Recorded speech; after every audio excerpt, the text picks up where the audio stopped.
सभी को नमस्कार। पूर्व वीडियो में हमने उपरिव्ययों का के बारे में अध्ययन किया और उपरिव्ययों का लेखांकन किस प्रकार से किया जाता है और उपरिव्यय किस किस प्रकार के होते हैं, उपरिव्ययों को नियंत्रण करने के लिए क्या प्रक्रिया होती है, एब्जॉर्प्शन क्या होता है, अपोर्शनमेंट क्या होता है, एलोकेशन क्या होता है, इन सब के बारे में अध्ययन किया। इसके पश्चात हमने अपोर्शनमेंट के अनुभाजन जो किया जाता है वो अनुभाजन किस प्रकार से किया जाए, प्रोडक्शन डिपार्टमेंट के और सर्विस डिपार्टमेंट के खर्चों को अलग अलग किस प्रकार से किया जाए और सर्विस डिपार्टमेंट के खर्चों को प्रोडक्शन डिपार्टमेंट से किस प्रकार से अनुभाजित किया जाए, इसके संबंध में हमने अध्ययन किया। इसके पश्चात हम ये देखा कि सेवा विभाग के खर्चे जो सर्विस डिपार्टमेंट्स के खर्चों को किन आधारों पर जो है वो अपोर्शनमेंट किया जा सकता है, अनुवाजन किया जा सकता है उत्पादन विभागों में, उसके बारे में हम अध्ययन कर रहे थे।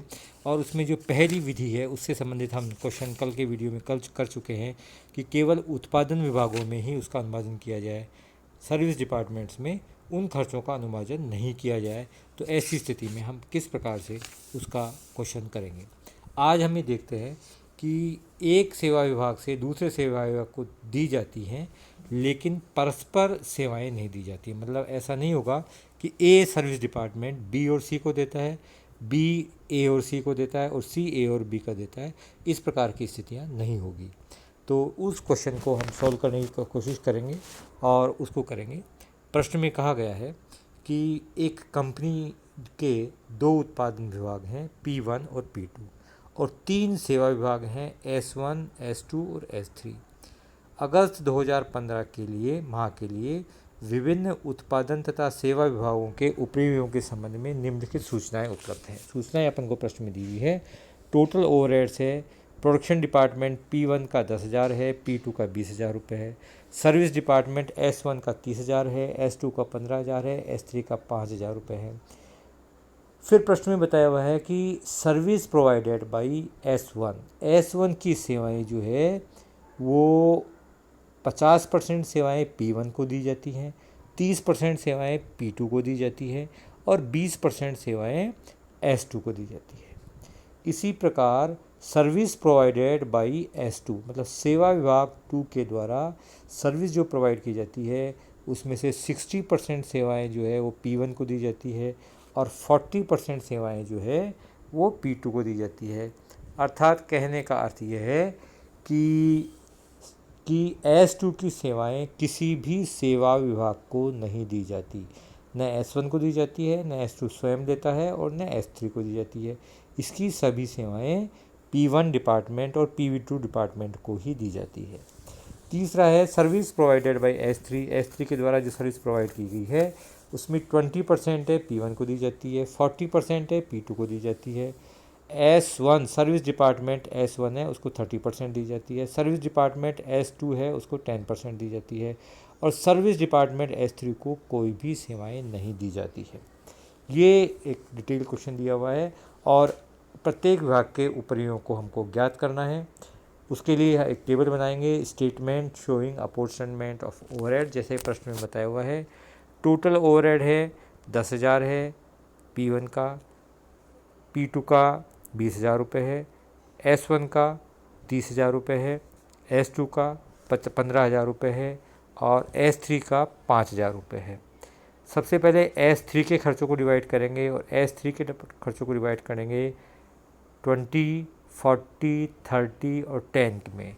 तो उस हिसाब से यदि हम डिवाइड करते हैं तो P1 के हिस्से में आता है 1,000, P2 के हिस्से में आता है 2,000, S1 के हिस्से में आता है 1,500 और S2 के हिस्से में आता है जो है वो 500। इस प्रकार S3 के टोटल 5,000 रुपये के खर्चों को P1, P2 प्रोडक्शन डिपार्टमेंट और S1, S2 सर्विस डिपार्टमेंट में विभाजित किया जा गया।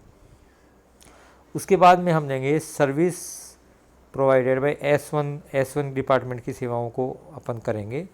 तो S1 के जो टोटल खर्चे अब तक हो चुके हैं वो हो चुके हैं 31,500। 30,000 उसके ओरिजिनल हैं और 1,500 जो है वो S3 से ली गई सेवाओं के लिए है। तो टोटल 31,500 है, उसको 50, 30 एंड 20 के रेशियो में डिवाइड करेंगे। 50 P1 को दिया जाएगा, 30 P2 को दिया जाएगा और 20 S2 को दिया जाएगा। तो 50% 15,750 P1 को दिया गया, 9,450 P2 को दिया गया और 6,300 S2 को दिया जाएगा और 31,500 जो है वो S1 में माइनस हो जाएगा। और उसके पश्चात सबसे लास्ट में जो है वो S2 के खर्चों को P1 डिपार्टमेंट में 60% और P2 डिपार्टमेंट में 40% डिवाइड किया जाएगा। S1 के टोटल खर्चे हो गए 15,000 प्लस 500 प्लस 6,300, मतलब 21,800 रुपये S2 के टोटल खर्चे हैं। उसमें से P1 में 13,080 और P2 में 8,750 रुपये व्यय किए जाएंगे। इस प्रकार से सर्विस डिपार्टमेंट के सभी खर्चों का अनुवादन प्रोडक्शन डिपार्टमेंट में किया जा चुका है। अब प्रोडक्शन डिपार्टमेंट के कुल जो एक्सपेंसेज हुए, ओवरहेड्स हुए, वो 39,830 रुपये हुए और P2 डिपार्टमेंट के टोटल ओवरहेड्स हुए वो 40,170 हुए। इस प्रकार से हम उनका अनुमाजन कर पाएंगे। ये एक विधि थी जिसके आधार पर हम अनुमाजन करेंगे। अगली जो विधियां हैं उसमें यह है कि यदि सेवा विभाग अपनी परस्पर सेवाएं भी प्रदान करे तो क्या स्थिति होगी। तो उसके लिए 3 विधियां हैं, 4 विधियां हैं वैसे तो, लेकिन 3 विधियां मुख्य रूप से काम आती है। एक तो है पुनरावृत्ति वितरण विधि। मतलब यह है कि सेवा विभाग की प्रत्येक सेवा विभाग की सेवाएं प्रोडक्शन डिपार्टमेंट और बाकी शेष बचे सेवा विभाग को तब तक बांटते रहेंगे जब तक कि उसकी राशि नगण्य नहीं हो जाए, नहीं के बराबर नहीं हो जाए। दूसरी विधि है युगपत समीकरण विधि, साइमल्टेनियस इक्वेशन मेथड। उसमें इक्वेशन बना करके इक्वेशन के आधार पर सर्विस डिपार्टमेंट की सेवाओं को प्रोडक्शन डिपार्टमेंट में अनुविभाजित किया जाएगा, उनके कुल खर्चों को निकाला जाएगा और एक इक्वेशन की सहायता से उनको डिवाइड किया जाएगा। इसका सवाल अपन आगे की वीडियो में करेंगे। और तीसरी विधि है अंतः सेवा विभाग हस्तांतरण की उपेक्षा करना। मतलब इंटर सेवा सर्विस डिपार्टमेंट में जो है वो हस्तांतरण नहीं किया जाता, केवल प्रोडक्शन डिपार्टमेंट में ही अनुवादित किया जाता है।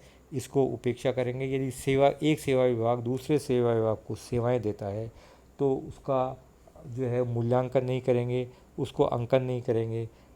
केवल सर्विस डिपार्टमेंट द्वारा प्रोडक्शन डिपार्टमेंट को की गई सेवाओं का ही मूल्यांकन किया जाएगा। तो ये 3 अलग अलग विधियां हैं जो कि जिसके आधार पर हम जो है वो सेवा विभाग की सेवाओं को जो है वो उत्पादन विभाग में हस्तांतरण करते हैं। तो ये जो इनके क्वेश्चन जो है वो आगामी अपन वीडियोज़ में देखेंगे। आज के अपन अब तक 2 विधियों को कंप्लीट कर चुके हैं। एक तो केवल उत्पादन विभाग में अनुवादन करना और दूसरा है एक विभाग से दूसरे विभाग में स्थानांतरण दी जाए लेकिन परस्पर सेवाएं नहीं दी जाए तो क्या स्थिति होगी। इसके आधार पर हमने क्वेश्चन किया। आगे की वीडियो में बाकी की शेष विधियों का अध्ययन करेंगे। धन्यवाद।